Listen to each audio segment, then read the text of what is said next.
지난주에 베드로전서의 전체적인 개론을 여러분들에게 말씀을 드렸습니다. 베드로 전서에 가장 중요한 단어가 있다고 한다면 고난이라고 하는 단어입니다. 고난. 그리고 1장의 주제가 있다면 고난의 목적이라고 이야기할 수가 있습니다. 왜 우리에게 고난이 주어졌는가? 특별히 초대교회 성도들에게 주어진 환난과 핍박의 이유는 과연 무엇인가? 이것이 1장의 주제라고 이야기할 수가 있습니다. 자, 그 1장의 핵심 구절이 있다면 7절 말씀입니다. 우리 7절 말씀을 같이 한번 읽어보겠습니다. 시작! 너희 믿음의 확실함은 불로 연단하여도 없어질 금보다 더 귀하여 예수 그리스도께서 나타나실 때에 칭찬과 영광과 존귀를 얻게 할 것이니라. 저와 여러분들에게 고난이 닥쳤을 때 가장 견디기 힘든 것이 뭐냐면 그 고난의 이유를 알지 못할 때예요. 고난의 이유를 알지 못할 때, 나에게 왜 이 고난이 찾아왔는지, 우리가 그 고난의 이유를 알 수만 있다면 어느 정도 그 고난을 견딜 수가 있습니다. 그런데 이 고난이 나에게 왜 찾아왔는지, 도대체 무슨 이유로 이 고난이 내 인생의 마당에 찾아와서 나를 덮쳤는지, 그 이유를 알지 못하고 우리가 고난의 깊은 밤을 통과할 때 그때 우리는 상당히 힘이 들고 어렵습니다. 그래서 우리에게 고난이 찾아왔을 때 그 고난의 밤을 통과하기 위해서 우리가 해야 할 일이 있어요. 그게 뭐냐면 그 고난의 이유를 아는 것입니다. 고난의 이유를 아는 것. 하나님이 하시는 모든 일에는 이유와 목적이 있잖아요. 하나님께서 어떤 일을 행하실 때 그것을 그냥 행하시지 않으세요. 분명히 그 일 가운데는 어떤 목적이 있고 어떤 이유가 있으십니다. 자, 그렇다면 하나님께서 저와 여러분들에게 고난을 허락하실 때 그 고난을 허락하신 목적과 이유가 있지 않겠습니까? 그래서 고난의 이유를 발견하는 것, 그것이 가장 중요한 일 가운데 하나입니다. 자, 그렇다면 오늘 본문의 베드로는 하나님이 우리에게 왜 고난을 허락하시는가, 여기에 대해서 무엇을 이야기하고 있을까요? 도대체 저와 여러분에게 고난이 허락되어지는 이유, 그 이유가 무엇일까요? 첫째로 믿음을 연단하기 위해서입니다. 믿음을 연단하기 위해서입니다. 자, 우리가 예수님을 믿고 신앙생활을 시작하게 되어지면 조만간 그리고 반드시 우리에게 시련이 찾아옵니다. 여러분 오해하지 마세요. 제가 말하는 시련은 고난, 예수님 때문에 받는 고난을 말하는 것입니다. 예수님 때문에 받는 고난. 내가 주식 투자했는데 주식이 떨어지고, 비트코인 투자했는데 그거 떨어지고, 그래서 받는 고난이 아니에요. 제가 말하는 고난은 예수님 때문에 받는 고난입니다. 여러분, 그런 고난들이 찾아와요. 그런 고난이 찾아오면 우리는 당황스럽고 그리고 흔들립니다. 우리 믿음의 선배들은 그런 시련의 순간들을 가리켜서 뭐라고 이야기를 했냐면 영혼의 어두운 밤이다 라고 그렇게 이야기했습니다. 영혼의 어두운 밤이다. 이런 영혼의 어두운 밤을 지나면 어떤 사람들은 믿음을 버리는 사람들이 있어요. 그리고 교회를 떠나가는 사람들이 있습니다. 그렇게 교회를 떠나간 사람 중에 어떤 사람들은 다시는 교회로 돌아오지 않는 사람들도 있습니다. 우리는 그 사람들의 믿음에 대해서 어떻게 생각해야 될까요? 교회를 떠나고 믿음을 떠나고 다시는 예수님의 품으로 돌아오지 않는 사람들, 그런 배교자들을 우리는 어떻게 생각해야 될까요? 전 이런 사람들이 가졌던 믿음은 진짜 믿음이 아니었을 것이다 라고 그렇게 생각을 합니다. 믿음이라기보다는 그냥 호기심에 갖고 와요. 내가 한번 믿어볼까? 이런 호기심 때문에 그들이 신앙생활을 시작하는 것이지 그들이 믿음을 가지고 신앙생활을 시작한 것은 아니라고 생각이 되어집니다. 그런데 참된 믿음을 가진 사람들, 그런 사람들은 이 고난의 밤을 통과하면서 오히려 더 견고한 믿음의 사람이 되어집니다. 이런 사람들을 가리켜서 예수님은 뭐라고 이야기하셨냐면 옥토에 떨어진 씨앗이다, 그렇게 이야기하셨어요. 근데 단순히 그냥 호기심 수준의 신앙을 가진 사람들은 예수님이 뭐라고 이야기하셨냐면 길가에 뿌려진 씨앗이다, 또는 돌밭에 뿌려진 씨앗이다. 그렇게 말씀을 하셨습니다. 여러분, 참된 믿음의 사람들은 고난을 받으면서 오히려 더 주님을 사랑하게 되었잖아요. 그리고 더 신실한 믿음의 사람으로 그들이 세워집니다. 왜냐하면 고난이 그들의 믿음을 연단하기 때문에 그렇습니다. 이 7절 말씀에 보면 여기에 연단이라고 하는 단어가 나와요. 연단. 그런데 이 연단이라고 하는 단어는 원래 헬라어로 어떤 단어에서 출발을 했냐면 노키모스라고 하는 단어에서 출발을 했습니다. 도키모스. 따라서 한번 해볼까요? 도키모스. 네. 그런데 이 단어는 옛날 고대 사회에서 세 가지 용도로 이 단어가 사용이 되어졌습니다. 신약 성경이 쓰인 1세기에 금 세공업이 상당히 많이 발달했어요. 그래서 금을 만들기 위해서 그들이 많이 노력을 했습니다. 그런데 이 금을 만들기 위해서는 반드시 필요한 과정이 하나 있어요. 그게 뭐냐면 아주 뜨거운 불 속에 들어갔다 나오는 것입니다. 적어도 1037도 이상의 고열에다가 이 금광석을 갖다 집어넣어야 거기에서 순금이 나올 수가 있습니다. 자, 이렇게 뜨거운 불을 통과해서 잘 정제되어진 순금이 나왔을 때 그때 사람들은 그것을 가리켜서 뭐라고 이야기를 했냐면 도키모스라고 이야기했습니다. 도키모스. 자, 이 베드로전서를 베드로가 로마에서 기록했다고 제가 지난주에 말씀을 드렸죠. 그리고 로마에 환란이 왔을 때, 핍박이 왔을 때 로마에 믿는 사람들이 뿔뿔이 흩어졌습니다. 그들이 어디로 많이 흩어졌냐면 지금의 터키 지역, 소아시아 지역으로 많이 흩어졌어요. 그래서 이 소아시아 지역을 가보면 지금도 뭐가 유명하냐면 금으로 만든 제품들이 상당히 유명합니다. 목걸이, 반지, 귀걸이 이런 금 장식품들이 상당히 유명을 해요. 옛날에 제가 아는 어떤 목사님이 저에게 그러시더라고요. 목사 그러면서 만약에 성지순례를 가면 사모님을 모시고 간다고 하면 꼭 이스라엘 지역으로만 돌아다녀. 절대 이 소아시아 지역은 사모님 모시고 가지 마. 그러더라고요. 왜 그렇습니까, 목사님? 처음에 이게 무슨 말인가 했어요. 근데 나중에 설명을 하시기로 뭐라고 설명을 하시냐면 이스라엘 지역은 유적지밖에 없잖아요. 거기 가면 은혜가 되어져요. 유적지밖에 없으니까. 근데 소아시아 지역 가보면 유적지만 있는 것이 아니에요. 거기는 금 장식품들을 파는 가게들이 엄청 많아요. 그래서 사모님들의 분이 저절로 이 가게들을 향한답니다. 언제 나에게 이걸 사줄 수 있나 그러면서 시험에 빠진다고 그래요. 그래서 이스라엘 지역으로만 돌아다니라고 그렇게 하시는 말씀을 제가 들은 적이 있습니다. 그런데 여러분, 문제는 뭐냐면 가짜 금도 상당히 많다는 거예요. 이 시대에 금 세공업이 발달했지만 동시에 발달한 것이 하나 있어요. 그게 뭐냐면 연금술이 발달했어요. 연금술. 그래서 도금, 안에는 가짜 금인데 쇳떡인데 밖에만 금으로 번쩍번쩍하는 그런 가짜 금들도 상당히 많이 있었다는 것입니다. 그래서 진짜 금과 가짜 금을 구분할 때 그 구분하는 사람들이 이것은 진짜 금입니다 라고 이야기할 때 사용한 말이 무엇이냐면 또 도키모스라고 하는 단어입니다. 이건 진짜입니다.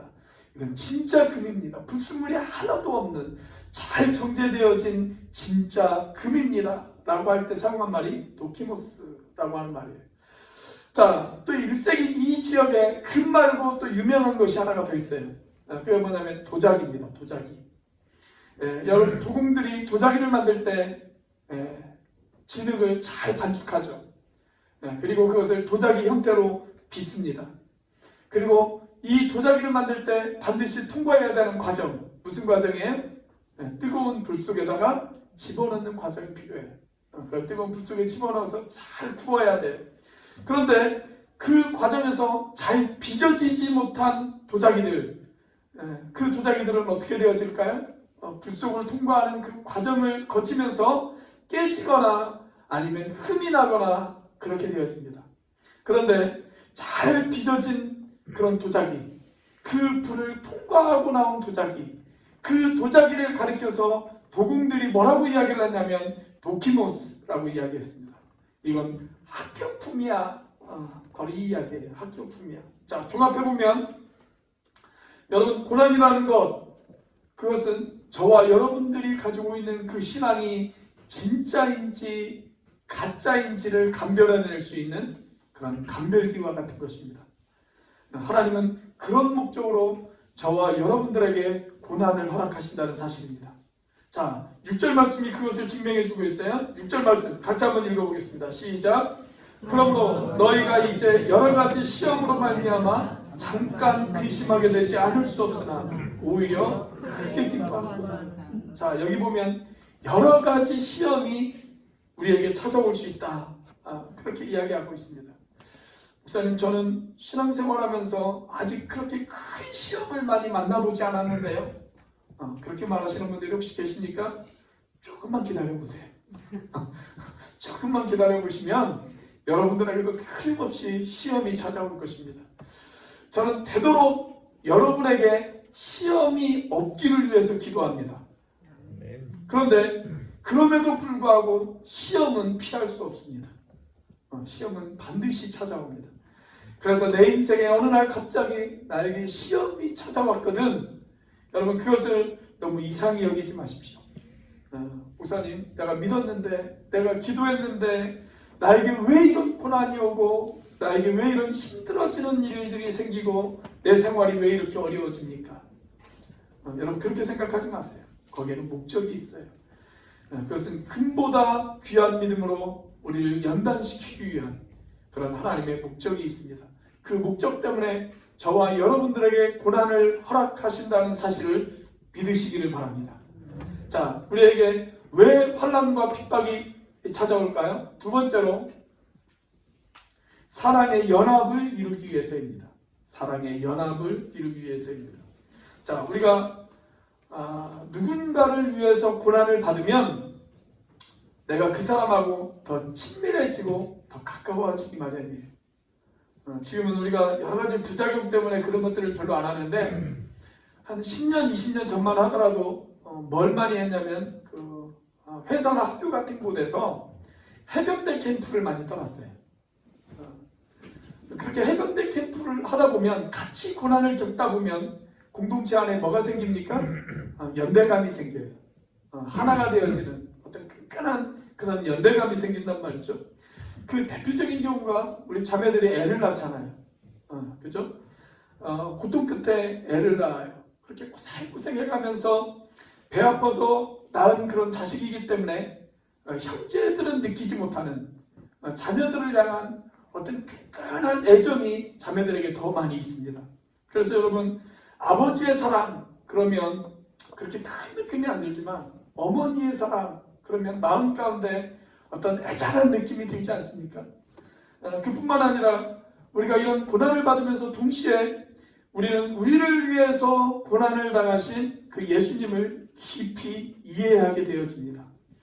이것은 마치 우리가 예전에는 부모님을 이해하지 못하다가 우리가 자식을 낳고 자식을 기르면서 우리 부모님이 참 많이 힘드셨겠구나 라는 것을 이해하는 것과 똑같습니다. 그게 바로 철이 들었다는 증거죠. 철이 들었다는 증거. 여기는 우리 학생들이나 우리 청년들, 여러분들은 아직 부모님이 이해 안 될 때가 더 많죠.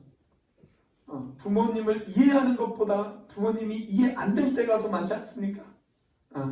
철이 아직 덜 들었다는 증거예요. 그런데 내가 어느 날 부모님을 이해하는 것이 부모님을 이해하지 못하는 것보다 더 많아지기 시작했어요. 그러면 그 사람 철이 들어가고 있다는 증거입니다. 여러분, 우리는 고난을 겪으면서 우리 부모님들을 더 깊이 이해하게 되어집니다. 그리고 부모님을 더 깊이 사랑하게 되어집니다. 자, 그것을 오늘 본문에서 베드로는 어떻게 표현했냐면 이렇게 표현했어요. 8절 말씀입니다. 같이 한번 읽어보겠습니다. 시작.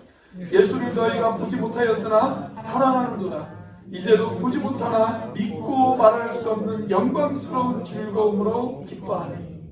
그러니까 고난이 없을 때는 내가 몰랐어요. 그런데 예수님을 위해서 고난을 받고 보니까 예수님을 더 깊이 이해하고 예수님을 더 깊이 사랑하게 되었어요. 그래서 초대교회 성도들이 예수님 때문에 고난을 받으면서 얼굴도 보지 못한 예수님을 그들이 더 깊이 이해하고 더 깊이 사랑하게 되었다. 그렇게 여기에 지금 베드로가 설명해 놓고 있잖아요. 지금 코로나 때문에 우리가 할 수는 없지만 전 우리 교회가 할 수만 있으면 단기 선교도 좀 많이 가고요. 우리 교회보다 더 어려운 교회를 돕는 단기 봉사활동 같은 것도 훨씬 더 좀 많이 갔으면 좋겠다. 그런 생각이 좀 듭니다. 물론 어떤 사람들은 그런 것에 대해서 부정적인 생각을 가지고 있는 사람들도 있어요. 한 일주일 다녀오는 것, 그것이 무슨 선교에 도움이 되어지겠습니까? 그렇게 말하시는 분들이 계실지도 모르겠습니다. 물론 단기 선교나 단기 봉사를 간다고 해서 그것이 선교에 큰 효과를 가져다 주는 것은 아닙니다. 지금 재작년에 우리 교회를 방문한 그 샬롯 단기 선교팀하고도 제가 한번 이야기를 한 적이 있는데, 여러분 한 일주일 다녀왔다고 해서 그 지역에 예수 믿는 사람들이 갑자기 폭발적으로 늘어나거나 그런 일은 거의 없어요. 그럼에도 불구하고 왜 가느냐? 여러분 갔다 오면 자기 자신들이 변해요. 자기 자신들이 은혜를 받습니다. 갔다 온 사람들이 은혜를 받아요. 내가 예수님 때문에 고생을 하고 고난을 겪다 보니까 내 신앙이 조금 더 진지해지고 조금 더 성숙해지는 거예요. 실제로 가면 특별한 일 없어요. 고생만 죽으라고 하다 와요. 그럼에도 왜 가냐면 그렇게 예수님을 위해서 고난을 겪다 보면 내가 예수님을 더 깊이 이해하게 되어지고 예수님을 더 깊이 사랑하게 되어집니다. 여러분 그것이 신앙의 신비예요. 고난을 겪으면 오히려 그 고난 때문에 예수님을 더 사랑하게 되어집니다. 그래서 여기 있는 우리 청년들이, 우리 학생들이 그런 체험들을 좀 많이 했으면 좋겠어요. 내 자식 고생시키면 어떻게 하나, 여러분들 그렇게 생각하지 마시고 우리 속담에 젊어서 고생은 사서도 한다 라는 말 있잖아요. 여러분 신앙생활에 있어서 고생은 정말 무엇보다도 귀한 것입니다. 우리가 예수님 때문에 고난도 좀 겪어볼 줄 알아야 돼요. 그래서 고난이 우리를 철들게 해요. 고난이 우리를 성숙하게 만듭니다. 고난이 우리를 더 하나 되게 만듭니다. 여러분 가족들은요 같이 고생하면서 하나가 되어져요. 같이 고생하면서 가족들끼리의 더 끈끈한 연대감이 생깁니다. 여러분 그 생활이 힘들고 고단한 나라치고 이혼율이 높은 나라가 없어요. 잘 한번 생각해 보세요. 옛날 과거에 우리나라도 먹고 살기 힘들었을 때 지금처럼 이혼율이 높지 않았습니다. 그런데 우리가 그 고생했던 기억을 잊어버려요. 그럼 어떻게 되어질까요? 가족들의 연대감이 조금씩 옅어지기 시작을 하는 거예요. 마찬가지로 우리의 신앙도 그렇습니다. 우리의 신앙도 고난을 통해서 우리는 예수님을 더욱더 단단히 붙잡습니다. 꼭 붙잡아요. 예수님의 손을 꽉 붙잡습니다. 그런데 고난을 잊어버리면 어떻게 될까요? 예수님을 꽉 붙잡았던 그 손에 힘이 빠지기 시작합니다. 그리고 어느덧 그 붙들었던 손을 놓아버리게 됩니다. 그렇습니다, 여러분. 고난을 통해 우리는 예수님을 더 깊이 사랑할 수 있고 예수님을 더 깊이 이해할 수가 있습니다. 그렇기 때문에 우리 인생에 고난이 닥쳤을 때 좀 아프겠지만 좀 힘들겠지만 내 눈에서 눈물이 좀 나겠지만 그 고난을 통해 내가 예수님과 더 하나 되어질 수 있다. 내가 그 고난을 통해 예수님을 더 깊이 이해할 수 있고 예수님을 더 깊이 사랑할 수 있게 되어졌다. 그렇게 믿으시고 그 고난을 통과하실 수 있는 저와 여러분들이 되시기를 주의 이름으로 축원합니다. 자, 세 번째로 우리에게 혼란과 핍박을 주시는 이유 무엇일까요? 산 소망을 갖게 하기 위해서입니다. 산 소망을 갖게 하기 위해서입니다. 자, 3절 말씀입니다. 자, 3절을 같이 한번 읽어보겠습니다. 시작. 우리 주 예수 그리스도의 아버지 하나님을 찬송하노라. 그의 많으신 긍휼대로 우리 예수 그리스도를 죽은 자 가운데서 부활하게 하심으로 말미암아 우리를 거듭나게 하사 산 소망이 있게 하시며. 자, 여기 산 소망이라고 하는 말이 나오죠. 산 소망. 그러면 산 소망의 반대말은 무엇일까요? 네, 죽은 소망입니다. 죽은 소망. 소망이 죽으면 어떻게 될까요? 소망이 죽었어요. 내 인생에서 소망이 죽었어요. 그러면 어떻게 되어질까요? 여러분, 소망이 죽으면 살 이유가 없어집니다. 여러분, 우리가 살아있다는 것은 소망이 있기 때문에 살아갈 수 있는 것입니다. 그래서 제가 좋아하는 수필 중에 이런 제목의 수필이 있어요. 콩알만큼의 희망이 있으면 살아야 한다. 콩알만큼의 희망이 있으면 살아야 된다. 여러분, 나를 붙들고 있는 희망이 콩알만큼이라도 있으면 우리는 살아갈 수 있는 용기를 얻습니다. 그런데 그 콩알만큼의 희망이 없어요. 그러면 살 이유가 없어져요. 그래서 유명한 이탈리아의 시인이자 소설가인 단테라고 하는 사람은 그의 작품 신곡에서 뭐라고 이야기를 했냐면 이렇게 이야기를 했습니다. 지옥의 입구에 가면 그 지옥 입구에 표지판이 하나 써 있다. 뭐라고 쓰여 있냐면 일체의 모든 희망을 버려라. 그렇게 써 있다는 거예요. 그러니까 여러분, 지옥이 어떤 곳이냐면 지옥은 막 뜨거운 불구덩이가 있는 곳, 우리가 그렇게 지옥을 생각할 수도 있지만 지옥은 어떤 곳이냐면 지옥은 희망이 없는 곳이에요. 단 1%의 희망도 없는 곳, 그것이 바로 지옥입니다. 지옥.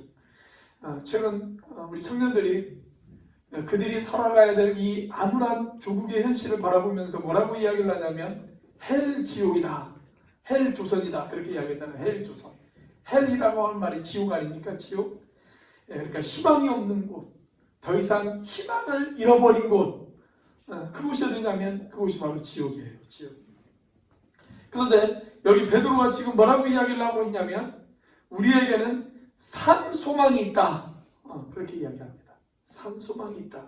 소망이 죽지 않았어요. 소망이 살아있어요. 그런데 그 산 소망이 언제 우리에게 주어졌냐면 저와 여러분들이 예수님을 주님으로 영접하는 그 순간 우리에게 산 소망이 주어진 줄로 믿으시기를 바랍니다. 그래서 여기 3절이 그렇게 기록되어 있잖아요. 우리를 거듭나게 하사 산 소망이 있게 하셨다. 산 소망이 있게 하셨다. 그러니까 저와 여러분이 거듭난 증거가 어디 있느냐?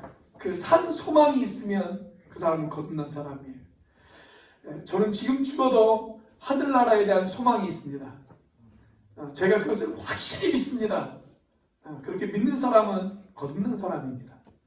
그런데 목사님, 글쎄요, 죽어봐야 알죠. 그렇게 생각하는 사람은 아직 덜 거듭난 사람입니다. 여러분, 우리가 세상의 모든 소망들이 무너질 수가 있어요. 건강도 무너질 수 있고, 재산도 무너질 수가 있고, 자식들도 무너질 수가 있고, 내가 믿고 소망했던 모든 것들이 하루아침에 다 무너질 수 있습니다. 모든 것이 다 무너져도 저와 여러분이 마지막까지 가지고 있어야 될 소망, 그것이 바로 천국 소망이에요. 천국 소망. 누구도 빼앗을 수 없고 누구에게도 빼앗길 수 없는 소망, 그 소망이 바로 천국 소망입니다. 그래서 저와 여러분들은 죽을 때도 소망을 가지고 죽잖아요. 여러분, 세상 사람들은 죽을 때가 되면 모든 소망이 다 사라집니다. 다 사라져요. 그런데 저와 여러분들은 죽는 그 순간에도 소망을 가지고 죽어요. 천국에 대한 소망을 가지고 죽습니다. 자, 이제 베드로가 그 소망을 어떻게 묘사하느냐? 4절 말씀입니다. 같이 한번 읽어보겠습니다. 시작. 썩지 않고 더럽지 않고 쇠하지 아니하는 유업을 있게 하시나니 곧 너희를 위하여 하늘에 간직하신 것이라. 자, 여기 천국 소망을 뭐라고 표현했냐면 유업이라고 표현했습니다. 유업. 자, 그런데 이 유업에는 세 가지의 특징이 있대요. 무슨 특징이 있습니까? 첫 번째는 썩지 않는 유업이다. 두 번째는 더럽혀지지 않는 유업이다. 세 번째는 쇠하지 않는 유업이다. 즉 망하지 않는 유업이다. 그렇게 이야기하고 있습니다. 이것이 바로 저와 여러분들이 가지고 있는 천국 소망인 줄로 믿으시기를 바랍니다. 은행은 망할 수 있어요.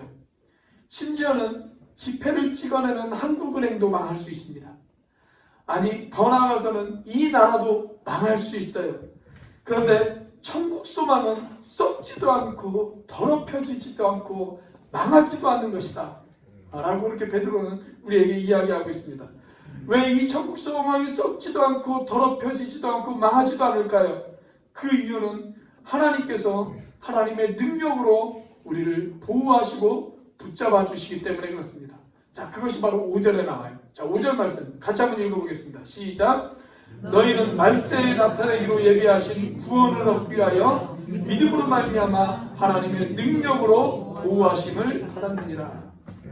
하나님의 능력이 저와 여러분들이 가지고 있는 이 천국 소망을 보호해 주십니다. 그렇기 때문에 그 누구에게도 빼앗길 수 없고 그 누구도 빼앗아갈 수 없는 그 소망, 그 소망이라는 것을 믿으시기를 바랍니다. 자, 이처럼 우리의 소망을 산 소망으로 만들기 위해서 꼭 필요한 것이 있어요. 그게 뭐냐면 바로 고난이에요. 고난이 있지만 그 고난 속에서도 천국 소망이 내 가슴에 살아있어요. 여러분 그러면 그 사람은 산 소망을 가진 거예요. 그런데 고난이 왔어요. 고난 속에서 그 소망이 그 고난을 이기지 못하고 죽어버렸어요. 그러면 그 소망은 산 소망이라고 이야기할 수가 없죠. 그래서 여러분 고난은 우리의 믿음을 테스트도 하지만 동시에 고난은 우리의 소망을 테스트하기도 합니다. 너희가 가진 소망이 그 천국 소망이 살아있는 소망인지 아니면 죽어있는 소망인지 고난을 통해서 우리들의 소망도 테스트한다는 사실이에요. 사랑하는 여러분, 고난 속에서 더욱 살아있는 소망을 품으시는 저와 여러분들이 되시기를 주의 이름으로 축원합니다. 자, 우리에게 왜 혼란과 핍박을 주시는가? 넷째로 영광스러운 구원을 이루기 위해서입니다. 셋으로 끝날 줄 알았죠. 항상 세 번째로 끝나지 않는다는 사실을 기억하시기를 바랍니다. 저희 큰아들이 지난주에 저한테 묻더라고요. 아빠는 왜 항상 세 번째야? 왜 항상 세 번째로 끝나? 세 번째로 끝나지 않을 때도 있습니다. 여러분, 우리가 이 세상에서 어떤 종류의 고난을 받는다고 할지라도 흔들리지 않는 사실이 하나 있어요. 내가 어떤 종류의 고난을 받는다 할지라도 흔들리지 않는 사실. 그것이 뭐냐면 내가 정말 예수님을 주님으로 영접한 사람이라면 그 사람은 반드시 구원을 받는다는 사실입니다. 어떤 종류의 고난을 받는다 할지라도 내가 정말 예수님을 믿는 사람이라 한다면 그 사람은 반드시 구원함을 받습니다. 그래서 오늘 베드로가 1장 9절에서 이렇게 이야기를 하고 있어요. 자, 9절 말씀 같이 한번 읽어보겠습니다. 시작. 믿음의 결국 곧 영혼의 구원을 받음이라. 자, 믿음의 마지막 결론은 무엇이냐? 그것은 바로 우리 영혼이 구원을 받는다는 사실이에요. 구원함을 받는다. 여러분, 사탄 마귀는 우리의 육체를 해칠 수 있습니다. 우리에게 질병을 가져다 줄 수도 있습니다. 그래서 우리의 건강을 해칠 수도 있습니다. 심지어 우리의 목숨을 빼앗아갈 수도 있습니다. 그런데 사탄 마귀가 절대 건드리지 못하는 것이 있어요. 그것이 뭐냐면 우리의 영혼은 건드리지 못합니다. 하나님이 그렇게 만드셨어요. 우리 육체 가운데 시험을 가져다 줄 수 있고 질병을 가져다 줄 수 있고 우리 육체를 빼앗아갈 수도 있지만 사탄 마귀가 절대 건드리지 못하는 것, 우리의 영혼은 건드리지 못합니다. 이것을 가리켜서 신학적인 용어로 뭐라고 이야기를 하냐면 성도의 견인이다, 그렇게 이야기합니다. 성도의 견인이다. 자, 예수님께서도 그 비슷한 말씀을 하셨죠. 자, 마태복음 10장 28절 말씀 같이 한번 읽어보겠습니다. 시작. 몸은 죽여도 영혼은 능히 죽이지 못하는 자들을 두려워하지 말고 오직 몸과 영혼을 능히 지옥에 멸하실 수 있는 일을 두려워하라. 그러니까 마귀는 우리의 몸을 해칠 수 있어요. 우리에게 질병을 가져다 줄 수도 있습니다. 그런데 마귀가 결코 해칠 수 없는 것이 있어요. 그게 뭐예요? 우리의 영혼은 해칠 수 없어요. 우리의 영혼은. 그래서 예수님을 정말 주님으로 영접한 사람이라면 그 사람은 다 구원받아 천국에 갈 수가 있습니다. 그런데 그렇게 구원받아 천국에 천국에 간 사람 중에 어떤 사람은 부끄러운 구원을 받는 사람도 있어요. 그리고 어떤 사람은 영광스러운 구원을 받는 사람들도 있습니다. 자, 우리가 이왕 구원받아 천국에 갈 것이라면 여러분들은 부끄러운 구원을 받기를 원하십니까? 아니면 영광스러운 구원을 받기를 원하십니까? 자, 지금 베드로가 뭐라고 이야기를 하냐면 이렇게 이야기합니다. 11절 말씀 같이 한번 읽어보겠습니다. 시작. 자기 속에 계신 그리스도의 영이 그 받으실 고난과 후에 받으실 영광을 미리 증언하여 누구를 또는 어떠한 때를 지시하시는지 상고하니라. 자, 예수님이 이 땅에 계실 때 예수님께서 고난을 받으셨습니까? 안 받으셨습니까? 고난을 받으셨죠. 십자가의 고난을 받으셨습니다. 그런데 예수님의 삶이 고난으로 끝이 난 것이 아니에요. 고난 뒤에 뭐가 있었어요? 부활의 영광이 기다리고 있었어요. 그러니까 부활의 영광이 왜 빛날 수 있었느냐? 그 앞에 십자가의 고난이 있었기 때문에 부활이 더 값지게 빛날 수가 있었던 것입니다. 자, 그렇다면 저와 여러분들이 영광스러운 모습으로 그날 그 자리에 서기 위해서 우리가 반드시 통과해야 될 것 무엇일까요? 십자가의 고난이에요. 십자가의 고난. 십자가의 고난을 통과해야 우리가 영광스러운 모습으로 그날 그 자리에 설 수가 있습니다. 그러니까 예수님 믿으면서 예수님 때문에 내가 고난도 좀 받고 예수님 때문에 내가 어려움도 좀 당하고 여러분 그래야 그때 주님 앞에 섰을 때 우리가 영광의 면류관도 쓰고 주님 앞에 자랑할 것도 있지 않겠습니까? 예수님 믿으면서 고난의 자리, 헌신의 자리, 희생의 자리 다 미꾸라지처럼 요리조리 그렇게 빠져나가고 나면 여러분 나중에 주님 앞에 섰을 때 우리가 무슨 자랑할 것이 있겠어요? 제가 군생활할 때 진지 보수공사에 한번 투입이 되어진 적이 있어요. 제가 행정병으로 복무를 했기 때문에 웬만하면 그런 공사에서 다 열애가 되어졌는데 그날은 인력이 많이 딸렸습니다. 그래서 저도 그 보수공사에 투입이 되어졌어요. 아침부터 저녁까지 엄청 고생을 많이 했습니다. 그런데 거의 끝나갈 무렵 그때서야 어슬렁거리면서 다가오는 몇몇 무리들이 있었습니다. 와서도 일을 하는 것이 아니라 이렇게 해라 저렇게 해라 잔소리만 엄청 하더라고요. 그러다가 중대장이 딱 나타났어요. 그러니까 이분들이 갑자기 열심히 일을 하는 거예요. 열심히 일을 하는 거예요. 그래서 모든 칭찬과 영광을 그분들이 다 받았습니다. 얼마나 얄미워요. 제가 고천만 아니라면 정말 한 대 쥐어받고 싶을 정도로 그렇게 얄밉더라고요. 그런데 여러분 우리가 신앙생활을 그렇게 한다고 한번 생각을 해보십시오. 중요한 것은 우리가 주님 앞에 서는 날 그 모든 것이 다 드러난다는 사실입니다. 내가 정말 주님을 위해서 헌신하고 희생하며 고난을 두려워하지 않고 그렇게 신앙생활의 모습을 보였는지 아니면 미꾸라지처럼 이리저리 뺀질거리다가 흉내만 내고 살았는지 그날 주님 앞에 섰을 때 다 드러난다는 사실이에요. 여러분 그때 부끄러운 구원을 받기를 원하십니까? 아니면 영광스러운 구원을 받기를 원하십니까? 목사님 저는 그때 조금 부끄럽더라도 지금 고난을 안 받았으면 좋겠습니다. 혹시 그렇게 생각하시는 분들이 계십니까? 여러분 만약 우리가 영광스러운 구원을 받기를 원한다면 저와 여러분들이 반드시 통과해야 될 것 그것이 바로 고난입니다. 고난. 그러므로 어느 날 갑자기 여러분들의 인생 가운데 고난이 찾아왔다면 여러분 너무 당황하지 마십시오. 너무 놀라지 마십시오. 너무 낙심하지 마십시오. 내가 그 고난을 잘 통과하고 나면 하나님께서 나를 영광스러운 모습으로 그날 그 자리에 서게 하실 것입니다. 여러분 우리가 그것을 확실하게 믿는다면 나에게 고난이 찾아왔을 때 여러분 하늘에서 이런 소리가 들리는 것 같지 않습니까? 내가 그 고난을 잘 통과하고 나면 하늘에서 나를 향해서 말씀하시기를 영광점수 10점을 획득하셨습니다. 그런 소리가 안 들리세요?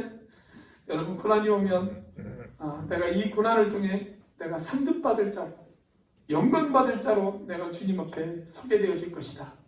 그런 믿음을 가지고 그 고난을 잘 통과하실 수 있는 저와 여러분들의 삶이 되시기를 주님의 이름으로 축원합니다. 기도하시겠습니다.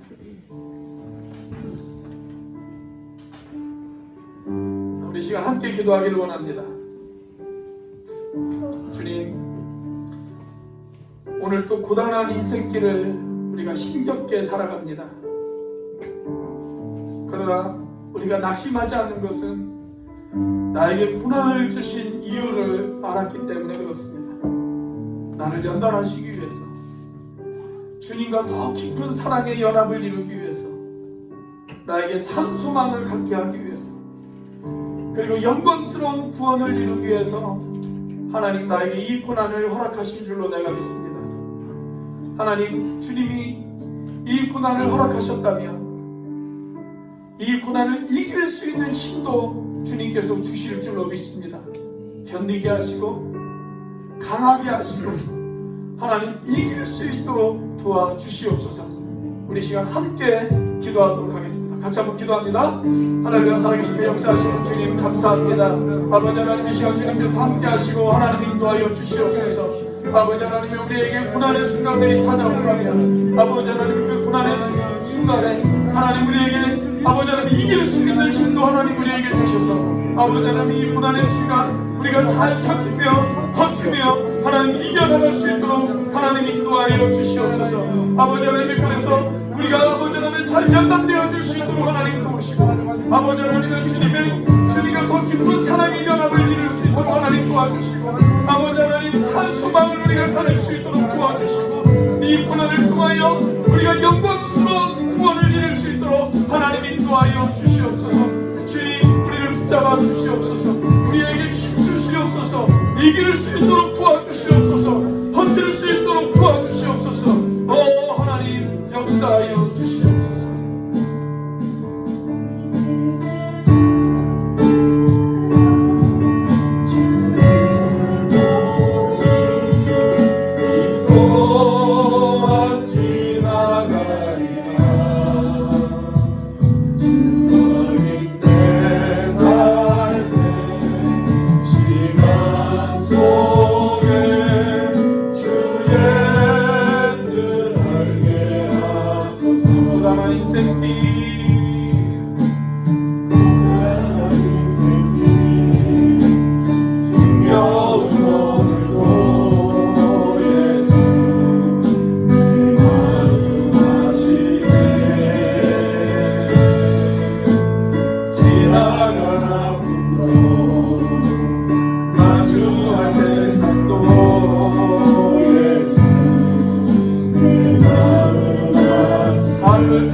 하루를 살아도 기쁨으로 거리에서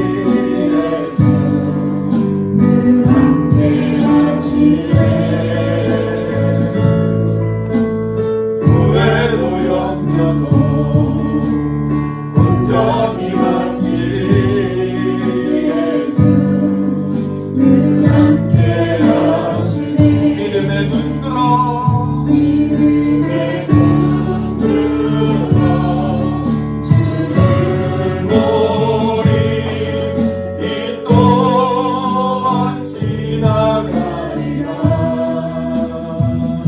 주어진 내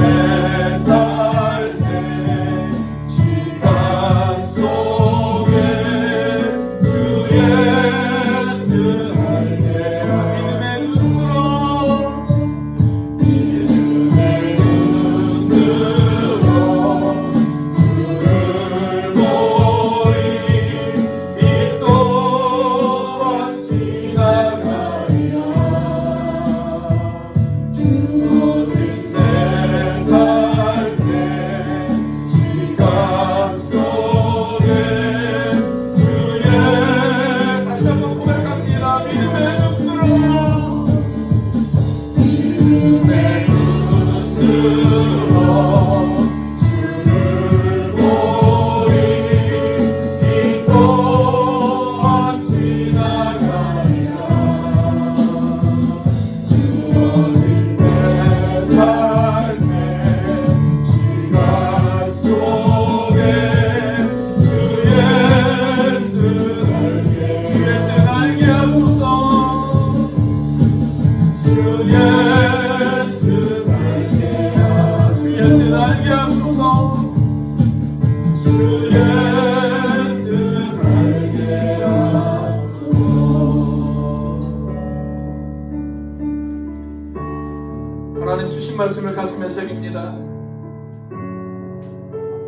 오늘 베드로를 통해 우리에게 고난을 주신 그 이유를 알게 하신 주님, 하나님 이제 주님의 뜻을 알아 싸우니 우리가 견디게 하시고 이기게 하시고 하나님 버틸 수 있도록 인도하여 주시옵소서. 지금은 눈물이 있지만, 지금은 비록 아픔이 있지만 하나님 이 모든 것들도 지나가게 되어질 줄로 믿습니다. 이 모든 것이 지나갔을 때, 그날 그 자리에 섰을 때 하나님 우리가 영광스러운 모습으로 주님 앞에 설 수 있도록 인도하여 주시옵소서. 우리와 동행하시는 주님과 함께 그 고난의 깊은 밤을 통과하는 우리들이 되어질 수 있도록 인도하여 주시옵소서. 이제는 우리를 위하여 십자가에 달리신 성자 하나님의 은혜와 그 독생자를 죽기까지 내어주신 성부 하나님의 극진하신 사랑과 지금도 그 사랑을 깨닫게 하시고 우리를 거룩하게 만드시는 성령 하나님의 교통하심이 환난과 핍박을 주신 이유를 깨닫고 주님 앞에 영광스러운 모습으로 서기를 원하는 우리 온누리교회 형제자매들 머리 위에 지금부터 영원까지 함께 하시기를 간절히 축원하옵나이다. 아멘.